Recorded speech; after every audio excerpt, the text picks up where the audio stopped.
l'énonciation. Autrement dit, si vous me permettez de traduire Benveniste, c'est-à-dire qu'on considère dans l'énonciation pas seulement les mots que nous prononçons, par exemple une phrase, ou plus largement un texte, mais nous considérons toutes les conditions de production de ce texte, de cette phrase, et nous considérons également les positions relatives des émetteurs, des récepteurs et même éventuellement avec la sociolinguistique des participants. D'accord? Donc ça, vous le trouvez dès la page 29, le grand 3 du fascicule 1, une approche de l'énonciation. Et donc, j'ai été portée à me demander si vous aviez lu vraiment ça. Alors, c'est vrai que vous devez quand même imprimer. Donc voilà, il faut relire ça. Et puis, dans les pages suivantes, vous avez pourquoi s'intéresser à l'énonciation en didactique, qu'est-ce que ça nous apporte. Donc, vous relisez ça. Et puis, le fascicule 3, que j'ai repris en entier, dans le fascicule 3, vous trouvez aussi la définition une autre définition de l'énonciation. L'énonciation, acte d'énoncer, met en relation un énonciateur, celui qui parle ou qui écrit, c'est-à-dire qu'on peut être à l'écrit ou à l'oral, qui produit un énoncé écrit oral adressé à un ou plusieurs destinataires. Tout ça se déroule dans une situation avec un lieu, un moment, un environnement, des conditions de communication. D'accord? Et ça, c'est dans la page 34 du troisième fascicule. Alors, je sais que les fascicules sont numérotés en continu, mais moi, c'est mes versions personnelles, je numérote. Mais vous trouvez ça, vous voyez, c'est ce que vous me demandez, vous le trouvez dans 2 cours. Donc, ça m'étonne beaucoup que vous me posiez des questions de base. Hein. L'application de l'énonciation, je l'ai expliqué, j'ai montré en quoi ça nous intéressait dans la didactique des langues. Vous voyez? Et de même sur la textualité, le texte. Donc, s'il vous plaît, lisez. Et puis, s'il vous reste encore des questions, vous m'écrivez et je vous réponds.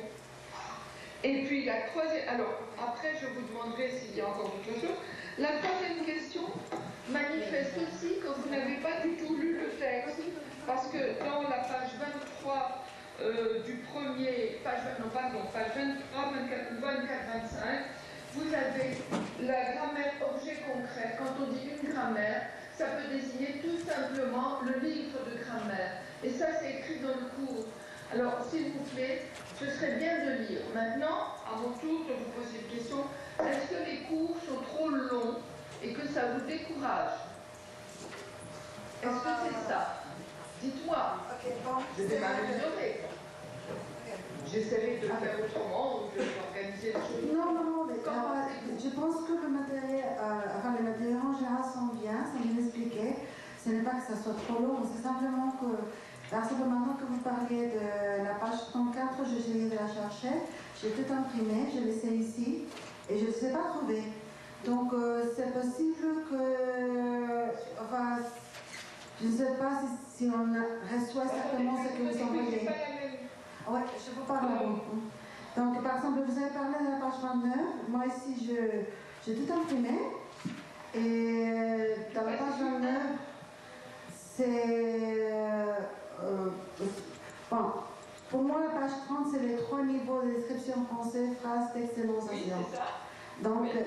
Donc 29. Ah, c'est pour vous, ça, la 29. Bon, il a une page de décalage. Voilà. Et ensuite, vous avez 33 le texte et 34 l'énonciation. Prenez la page 34. C'est 34. Regardez page 34. Ah voilà, ok, je l'ai trouvé. Donc vous le trouvez.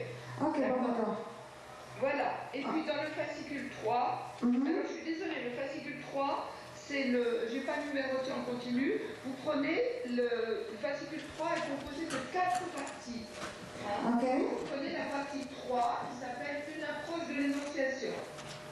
Énoncer, énonciation, quelques définitions. Pourquoi s'intéresser à l'énonciation, etc. Vous voyez? Et donc ça c'est expliqué là. D'accord? Ça marche? Ok, d'accord, oui, je l'ai trouvé. C'est que pour nous, c'est autre page. Par exemple, pour vous, la 34, votre page 29, c'est notre page 34. Et votre page, dans le troisième fascicule, c'est notre page 137. C'est pour ça qu'il a mis 137. D'accord, d'accord. D'accord, bon, ok. Et non, mais je trouve que c'est bien expliqué. En général, c'est pas trop long. Bah, évidemment, si je veux lire ça dans une seule journée, ouais, c'est trop long. Mais on a une année quand même. Une journée, c'est humainement trop difficile. Ouais, mais pour une année, c'est bien expliqué. Merci. Bon, maintenant, n'hésitez pas, si vous avez d'autres questions, vous les posez même par mail. Si on doit se téléphoner, on se téléphone, n'hésitez pas. Hein. Voilà, et le sujet d'examen est un sujet sans surprise. C'est un sujet qui est conforme, qui a le même format que tous les devoirs que je vous ai donnés. Hein. Alors, je ne vous demande pas un travail aussi long que les corrigés ou aussi long que les bonnes copies, étant donné que vous avez 2 heures pour faire l'examen. Si vous me rendez 3 pages, ce sera bien, mais vous faites la partie grammaticale et vous n'oubliez pas la partie didactique. Il faut équilibrer les deux. Ça veut dire que vous devez gérer votre temps. Quand vous avez 2 heures, vous prenez 10 minutes pour lire et analyser le sujet. Qu'est-ce qu'on attend de moi? Vous répondez à la question, je dois faire ça, ça, ça et ça. Hein. Ensuite, vous prenez 1 heure pour la partie de grammaire. Donc, pour gagner du temps, une fois que vous avez fait une partie qui est bien, vous pouvez l'écrire tout de suite au propre. Un conseil, écrivez l'introduction toujours à la fin. C'est à la fin qu'on améliore l'introduction. Donc, quand vous commencez à écrire sur votre copie, vous laissez 1 page ou 3/4 de page pour l'introduction que vous ferez complètement à la fin. D'accord? C'est la même règle pour les dissertations, pour tout. L'introduction, on la finit, on l'arrange bien tout à fait à la fin. D'accord?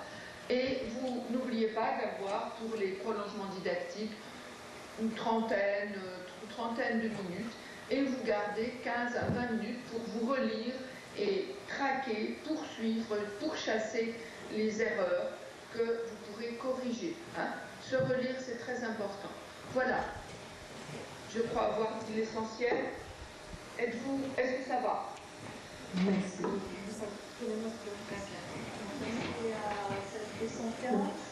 Il n'y a plus de questions.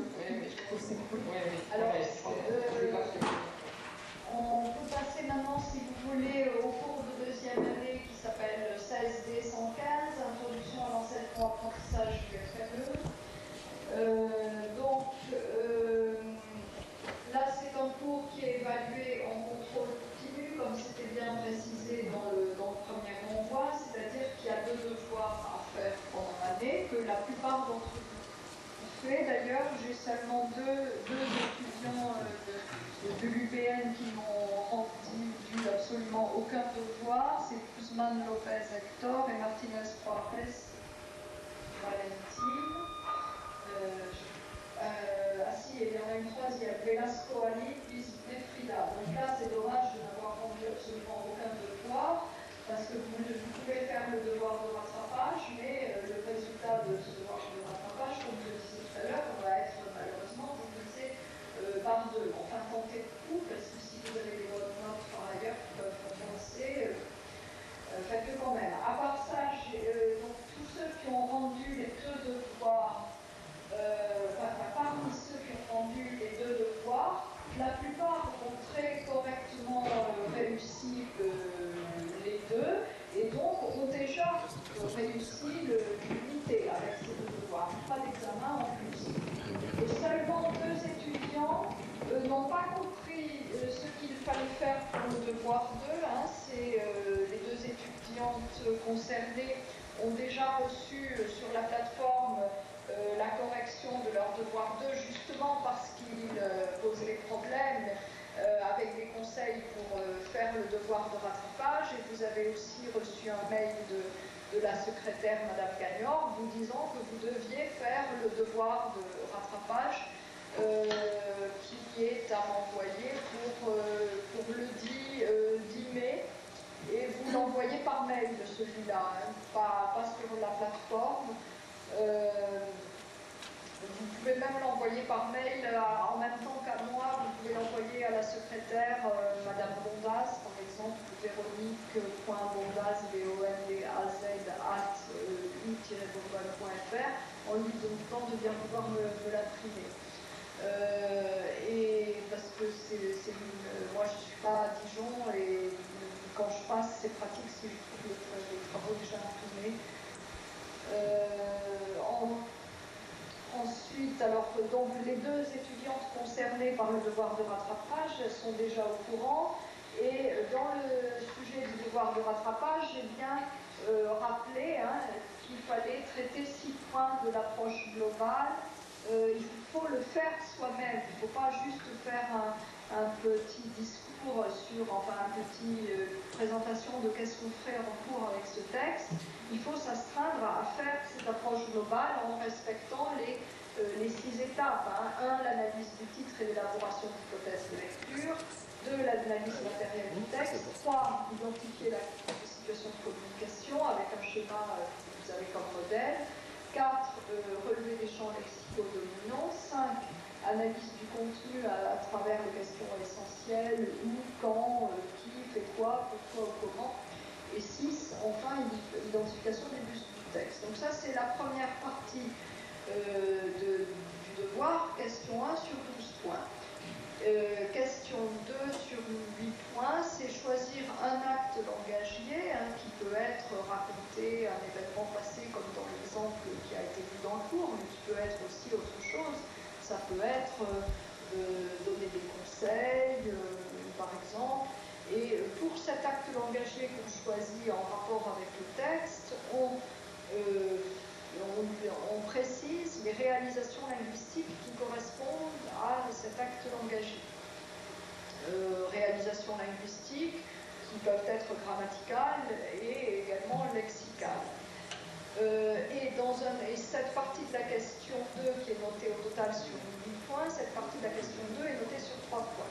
La deuxième partie de la question 2, et je précise bien que cette première partie est importante parce que certains ont tendance à l'escamoter, la deuxième partie c'est proposer une tâche qualificative en rapport avec un des thèmes de l'article et ne pas la proposer simplement en une phrase, mais dans un paragraphe assez bref, mais détailler un petit peu, expliciter le contenu de la tâche, et les différentes composantes de cette tâche, préciser aussi à quel type d'étudiants elle pourrait être proposée, et les activités qui vont permettre de réaliser cette tâche, leur durée, etc.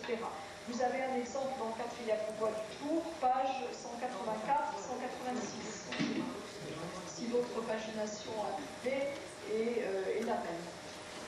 Sinon, vous tournez les pages et vous allez trouver. Donc, ce devoir de rattrapage ne concerne que les 2 personnes qui ont déjà été prévenues. Tous les autres, rassurez-vous, vous avez déjà très bien réussi l'unité, sauf les 2 qui n'ont rendu aucun devoir et qui sont tout de même invités, les 2 ou 3 qui n'ont rendu aucun devoir et qui sont tout de même invités à faire le devoir de rattrapage. Bon, maintenant, je réponds aux questions qui m'ont été posées au préalable. Alors, première question, la transposition didactique peut correspondre à 3 opérations. Là, vous reprenez quelque chose qui est dans le cours. Le fait de choisir, de sélectionner les savoirs enseignés, le fait de les simplifier, et avec en 3e opération, c'est de décontextualiser ces savoirs. Et la question porte sur cette décontextualisation. On me demande à quoi se réfère la décontextualisation. Alors les exemples qui viendraient à l'esprit sont souvent peut-être des exemples empruntés aux sciences qu'à la littérature ou à la langue, encore qu'on peut en trouver aussi. Si vous voulez, les savoirs scientifiques n'apparaissent pas comme ça hors contexte. Ils sont en général le fruit d'une recherche qui a l'histoire. Certaines théories sont proposées par des savants en opposition à des théories préalables et s'expliquent parfois dans ce contexte de production historique des savoirs.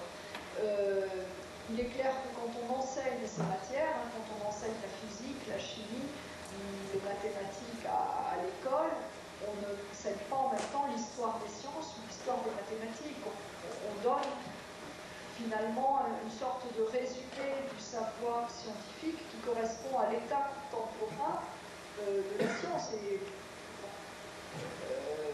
donc finalement, on sort les savoirs de leur contexte de production, d'élaboration. D'ailleurs, les manuels scolaires peuvent varier. S'il faut comparer des manuels scolaires du début du XXe siècle et des manuels scolaires du début du XXIe siècle, vous allez trouver des choses très différentes, simplement parce que les théories scientifiques ont changé. Donc voilà, alors on veut appliquer à notre domaine, on pourrait trouver des applications en linguistique ou en grammaire. Quelquefois, les théories aussi, ce sont ont une histoire, hein, et se sont élaborées dans des contextes bien précis.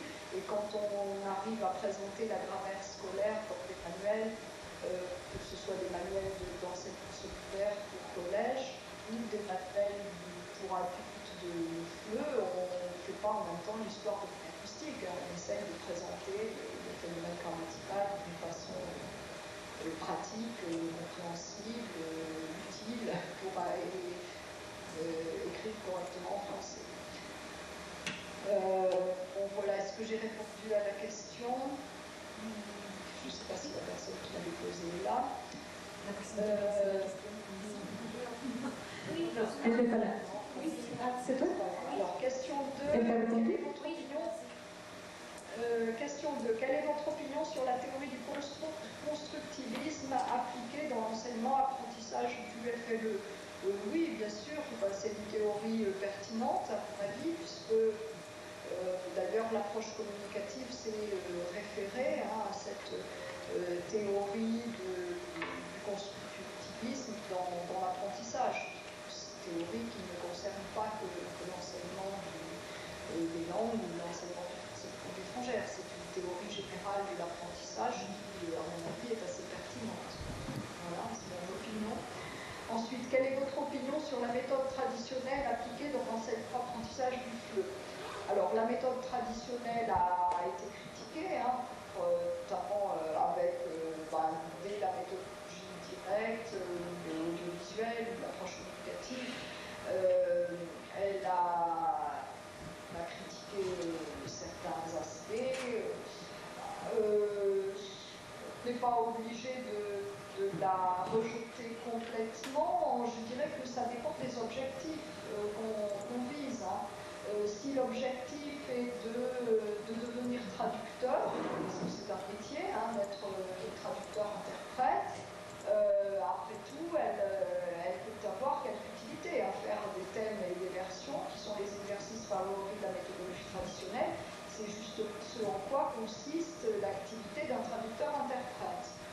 Donc voilà, c'est une méthode qu'on connaît, qui a son utilité si l'objectif est d'apprendre à traduire d'une langue à l'autre, et qui a une assez bonne efficacité finalement quand il s'agit d'apprendre à écrire correctement dans la langue cible, finalement. Peut-être que les générations siècles, des gens qui ont appris le français avec la méthode traditionnelle au milieu du XXe siècle, si vous avez des grands-parents par exemple, dans ce cas, peut-être qu'ils écrivent très correctement en français grâce à la méthode traditionnelle. Donc ne la jetons pas à la poubelle, en fonction des objectifs, on peut avoir son utilité. Mais évidemment, si l'objectif est d'apprendre à parler, de communiquer avec l'unité, il faudra plutôt se tourner vers l'approche communicative et maintenant vers la perspective réactionnelle. Mais ne pas négliger peut-être la production écrite, comme ça a été fait, je pense, un peu trop avec l'approche communicative des années 80-90.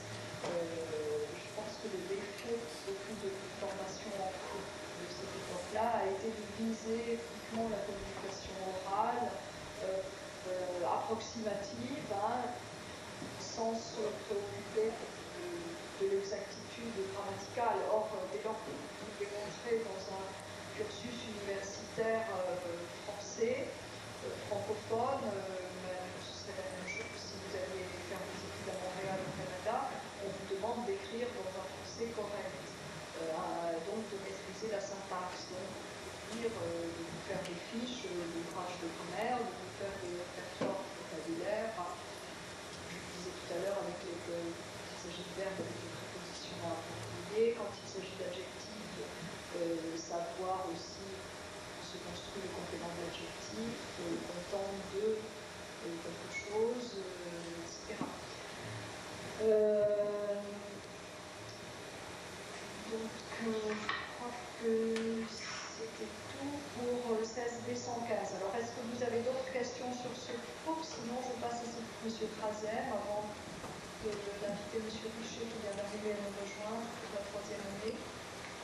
Vous savez plus de questions sur ce cours? Non, il y a plus. Alors maintenant, je vais donc à la place de M. Krasem qui va venir pour TCSD 610. Alors la première question concernait la phonétique, avec d'abord une citation de son cours. La phonétique est l'étude scientifique des sons du langage dans leur émission, leur réception et leur caractère physique. Donc la phonétique s'occupe des sons, des phonèmes, en tant que son.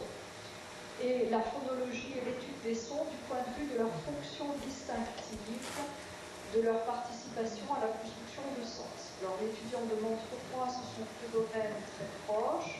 Est-ce que vous pouvez expliquer la différence entre la phonétique et la phonologie avec un exemple? Alors un exemple que donne M. Krasem dans le envoyé avec ses réponses, il dit que les différentes façons de prononcer le phonème R relèvent de la phonétique. Il y a différentes façons de prononcer, y compris en français. Il y a des accents régionaux, prononcer R standard, bien c'est un R rythmé un peu assez proche du R espagnol. Ces différences de prononciation relèvent de la phonétique. Mais sur le plan de la phonologie, on dira qu'il y a un seul R prononcé. On n'a pas, si vous voulez, de paire minimale qui opposerait un mot prononcé avec le R dorsolaire du français standard et un autre mot prononcé avec le R apicolaire coupé, comparable à celui de l'espagnol. Si on a des réalisations différentes en français, elles sont de l'ordre de la phonétique.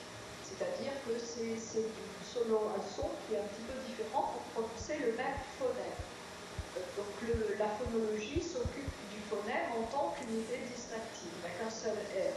La phonologie, elle, s'occupe de ce qu'on appelle les paires minimales.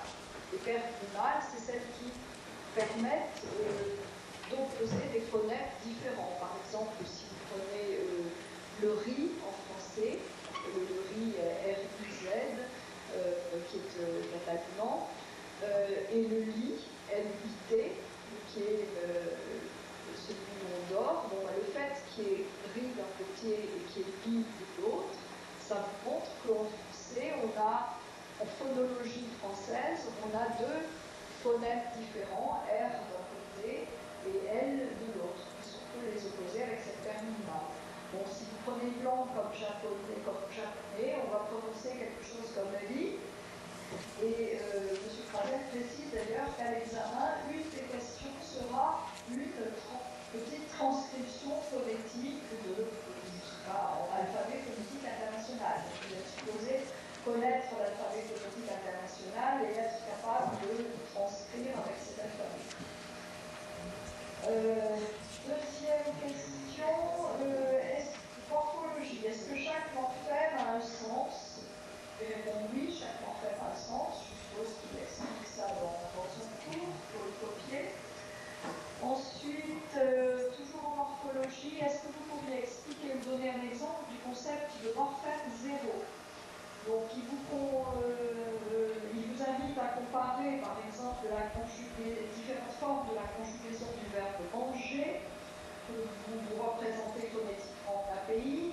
Quand on dit je mange, présent indicatif, vous transcrivez M, en c'est le A avec tilde, G, comme ça, non, c'est tout. Je mange, il y a 3 phonèmes. Donc la terminaison, on va dire qu'on a la base du verbe mange. Les terminaisons, c'est un morphème 0. Il n'y a pas de terminaison qu'on entend, en tout cas phonétiquement, pour le présent indicatif. D'ailleurs, c'est la même chose, la première, deuxième, troisième et sixième personne, c'est toujours mange. Je, tu, il, elle, bien, elle, vienne, mange. Ça, c'est un morphème 0. Si vous comparez à l'imparfait je mangeais, ou tu mangeais, il mangeait, là, après la même base mange, vous avez un morphème est. Un morphème qui s'écrit en général AIS. Bon, ici dans le verbe mange, j'aurais un E devant plus pour que ça ne passe pas né. Mais manger, ça fait donc un morphème est. Et je mangerai, le futur, je mangerai, on a toujours la même base mange, plus R, plus E. Je mangerai, futur. Le conditionnel, je mangerai avec un R. Donc voilà, le morphème 0, c'est quand il n'y a aucune marque de désinence dans cet exemple, alors que dans d'autres formes, on a justement. Ensuite, 4, lexicologie. Là, il nous a fait cette question. Donc, le concept de lexème, vous avez la définition dans son cours. Un lexème, c'est un côté de sens, un mot du dictionnaire. Le dictionnaire de lexème. C'est un mot entier qui a du sens, un lexème. Donc, n'importe quel mot de la langue, c'est un lexème. C'est un lexème.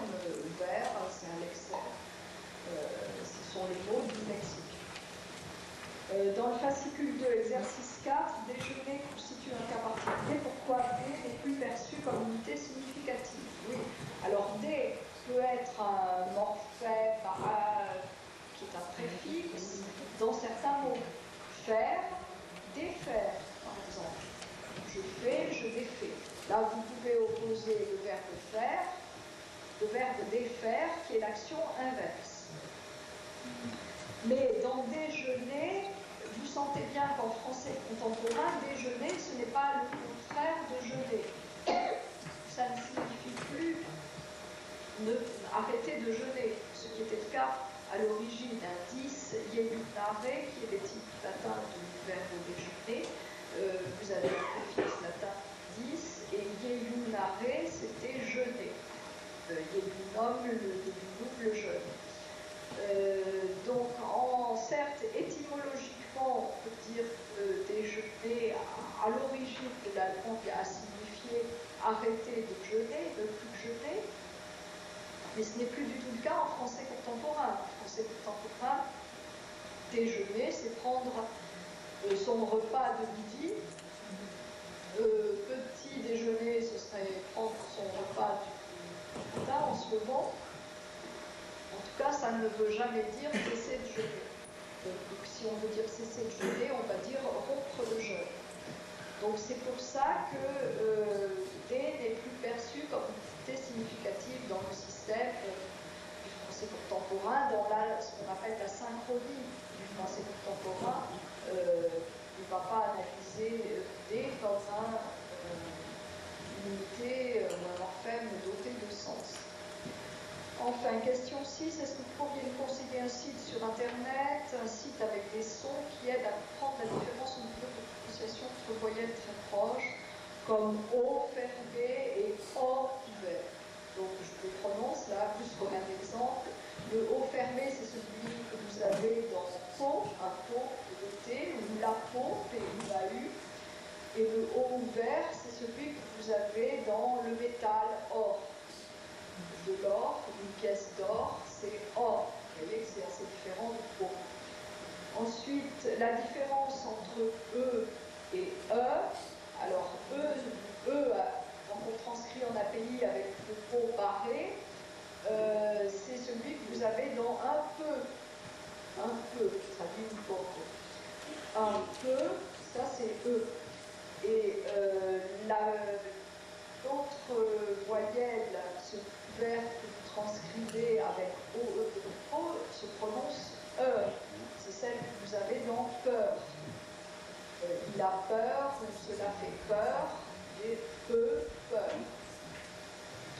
Ensuite, la différence entre le E caduc et le E ouvert. Alors le E caduc, il est à peine prononcé, il est souvent mis entre parenthèses quand il est en fin de mot, hein, il n'est normalement pas prononcé, sauf accent du midi, du sud-ouest de la France.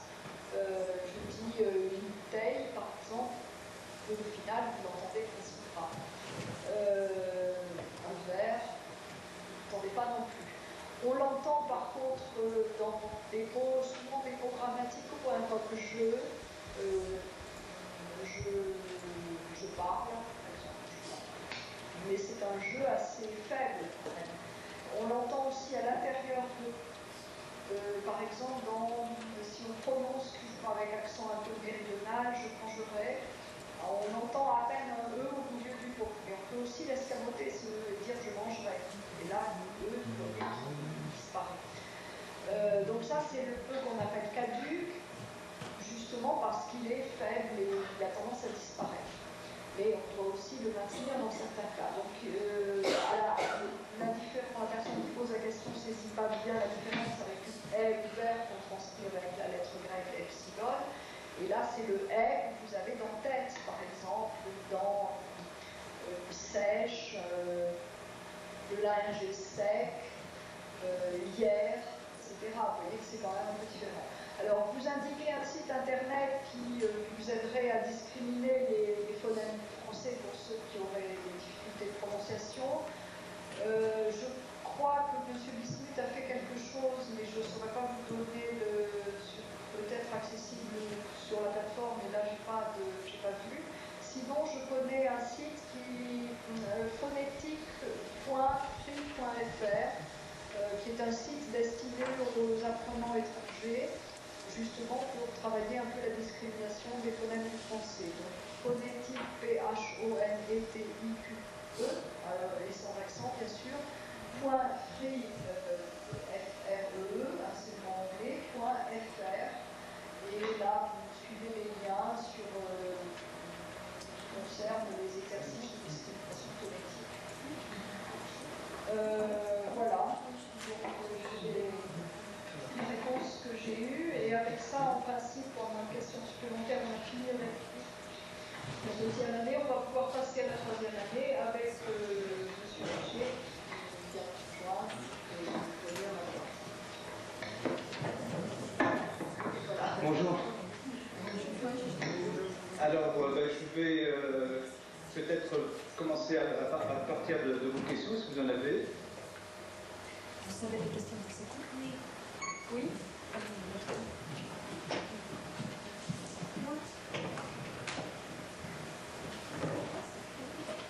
Alors d'abord, je veux dire que cette année, je suis assez satisfait du nombre de devoirs qui ont été faits par les étudiants de l'UPM, beaucoup plus que par les années passées, et puis donc une quantité plus grande et une qualité aussi meilleure, donc, ce qui laisse bien augurer des examens. Merci. Alors, vos questions. Bon, moi, les questions, c'est dans les corrigés, il y a les commentaires justes, les mots justes. Et je voudrais savoir si c'est justement précisément ça ou c'est juste presque. Non, presque juste c'est l'équivalent de bien. Ah bon. Bien, exact. Bon. Et bon, l'autre c'est à propos de l'approche globale. Oui. Et bon, là, j'ai eu des problèmes, mais je viens de voir les corrigés de devoir 7, et de la voie 7, pardon, et j'ai vu les corriger, alors j'ai bien compris maintenant. Et la différence entre la zone textuelle et la zone d'approche. La différence. Ah, la zone. Oui, entre la zone textuelle et la zone d'approche. Qu'est-ce que c'est la différence? Quelle est la différence? Alors, la zone... non, je pense que vous confondez entre la phrase d'accroche, c'est-à-dire que dans une publicité, il faut faire la différence entre la phrase d'accroche et le slogan.